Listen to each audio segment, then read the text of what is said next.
ನಮ್ಮ ತಾಯಿ ಮಾರಮ್ಮ ಬಾಯಲ್ಲಾಗಿತ್ತಿಲ್ಲಿ ಇಲ್ಲಿ ಒಂದು ಟ್ರೀಟ್ಮೆಂಟ್ ಕೊಡಿಲ್ಲ, ಒಂದು ಮಾತ್ರೆ ಕೊಟ್ಟಿಲ್ಲ. ನಾವು ಲಾಸ್ಟ್ ಇನ್ನೇನ್ ತೀರೋತಾರೆ ಅಂದ್ಬಿಟ್ಟು ಅಲ್ಲಿಗೆ ಹೋಗೋದು. ಪೈಪಲ್ಲಿ ಆಗ್ತಾ ಇದ್ದೀರಿ ಗಂಜಿ. ಇಲ್ಲಿ ಸೂಪರ್ ಆಗೈತೆ ಮೇಡಮ್. ನಮ್ಮ ಅಮ್ಮನ್ಗೆ ನಾವು ಎಣ್ಣಾನೇ ಎತ್ಕೊ ಹೋಗೋದು ಅಂತ ಇದ್ದಿದ್ದು. ತೋರಿಸ್ರಿ ಸರ್ ಫೋನಲ್ಲಿ. ಮುಂಚೆ ಹೆಂಗಿತ್ತು ಇವಾಗ ಹೆಂಗಿದೆ, ಅದಕ್ಕೆ ನಮ್ಮ ತಾಯಿನೇ ಕರ್ಕೊಂಡ್ ಬಂದಿದ್ದು ನಾವು.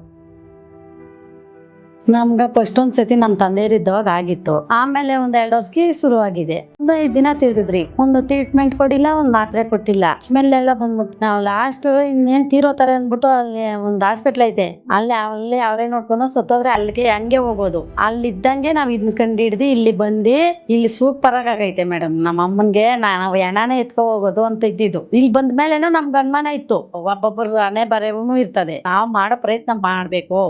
ಬಾಯಲ್ಲಾಗಿತ್ತಿಲ್ಲಿ ಪೈಪಲ್ಲಿ ಆಗ್ತಾ ಇದ್ದೀರಿ ಗಂಜಿ. ಇಲ್ಲಿ ಬರ್ಬೇಕಾದ್ರೇನು ನಾವು ಕೈ ಬಂಡೆಲ್ ತಳ್ಕ ಬಂದಿದ್ವಿ. ಇವಾಗ ನೋಡ್ಕೊಂಡ್ ಬಂದಿದ್ದಾರೆ. ತೋರಿಸ್ರಿ ಸರ್ ಫೋನಲ್ಲಿ. ಮುಂಚೆ ಹೆಂಗಿತ್ತು ಇವಾಗ ಹೆಂಗಿದೆ, ಅದಕ್ಕೆ ನಮ್ಮ ತಾಯಿನೇ ಕರ್ಕೊಂಡ್ ಬಂದಿದ್ ನಾವು. ಅದೇ ಕೈ ಬಂಡೆಗೆ ತಳ್ಕ ಬಂದಿದ್ದು. ಇಬ್ರು ಎತ್ಕೊಂಡ್ ಹೋಗ್ಬೇಕಾಗಿತ್ತು. ಚೆನ್ನಾಗಿದ್ದಾರೆ ಮೇಡಮ್, ಥ್ಯಾಂಕ್ ಯು. ಇಲ್ಲಿಗೆ ಬಂದ್ಮೇಲೆ ನಮ್ಮಮ್ಮ ಊಟ ಮಾಡ್ತಾರೆ, ಮಾತಾಡ್ತಾರೆ, ನಮ್ ಜೊತೆ ಓಡಾಡ್ತಾರೆ. ಇಷ್ಟ ಹಾಸ್ಪಿಟ್ಲ್ ತಿರುಗಿದ್ರೆ ಮೇಲೆ ಆಗಿಲ್ಲ, ಇವ್ರು ಆಯುರ್ವೇದ ಅಂತಾರೆ. ಏನಾಗುತ್ತೋ ಏನಿಲ್ಲೋ, ಪುನರ್ಜನ್ಮ ಅಂತ ಇದಕ್ಕೆ ಹೆಸರು, ಅದು ಆಗುತ್ತೆ, ನೀವ್ ಹೋಗಿ ಅಂತ. ಮಣ್ಣೆ ಮೈನ್ ಇದ್ರ ಉದ್ದೇಶ ಮೇಡಮ್.